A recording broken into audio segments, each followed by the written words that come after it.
Bom dia, pessoal. Eu me chamo Luiz Ângelo, sou engenheiro civil pela Universidade Estadual Vale do Acaraú, localizado na cidade de Sobral, Ceará, e atualmente sou mestrando em recursos hídricos pela Universidade Federal do Ceará.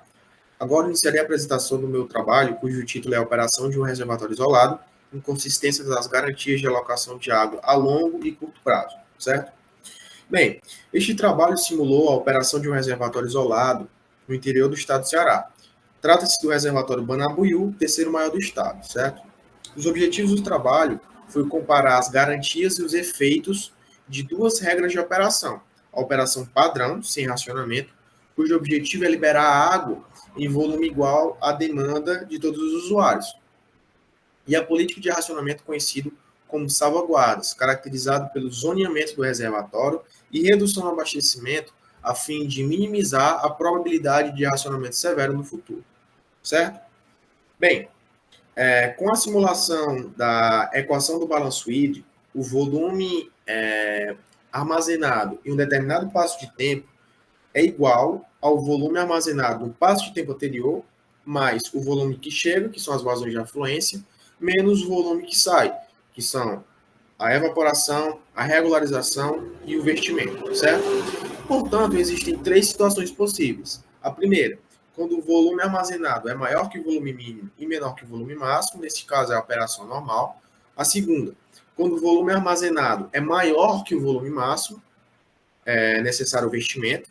E a terceira situação é quando o volume armazenado é menor que o volume mínimo, ou seja, ocorreu a falha no abastecimento, certo? Foram considerados dois cenários de garantia. O primeiro cenário, um cenário sem racionamento, onde foram calculados as vazões de referência, Q90, Q95, Q98. E o segundo cenário, onde foram utilizadas essas vazões de referência calculadas anteriormente, só que agora aplicando cenários de racionamento, certo? Critério de racionamento, a fim de garantir 100% no abastecimento às demandas prioritárias, que nesse caso são o abastecimento humano e a dessedentação animal, certo?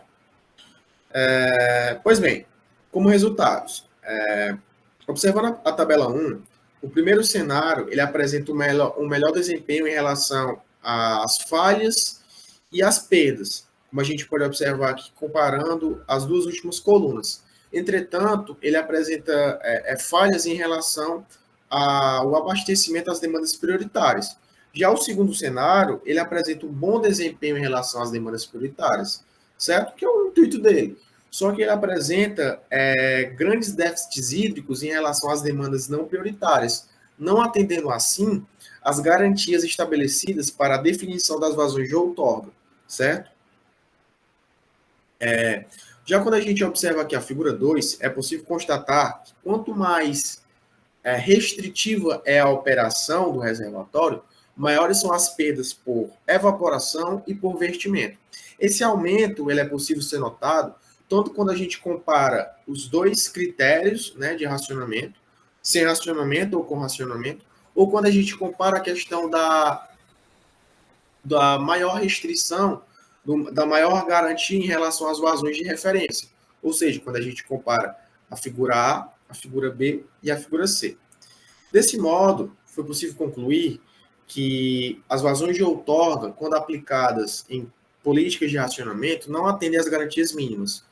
Por isso, é de suma importância a definição de uma política de racionamento, de uma política de operação de reservatórios, que permita a interação entre a alocação de longo prazo, ou seja, a definição de vazões de outorga, e a alocação de curto prazo, ou seja, políticas de racionamento, como por exemplo, o plano de secas, certo? E é isso, pessoal. Concluo agradecendo a CAPES pelo apoio financeiro, a Universidade Federal do Ceará, em especial o Pós-DE, que é a pós-graduação, o programa que eu faço parte.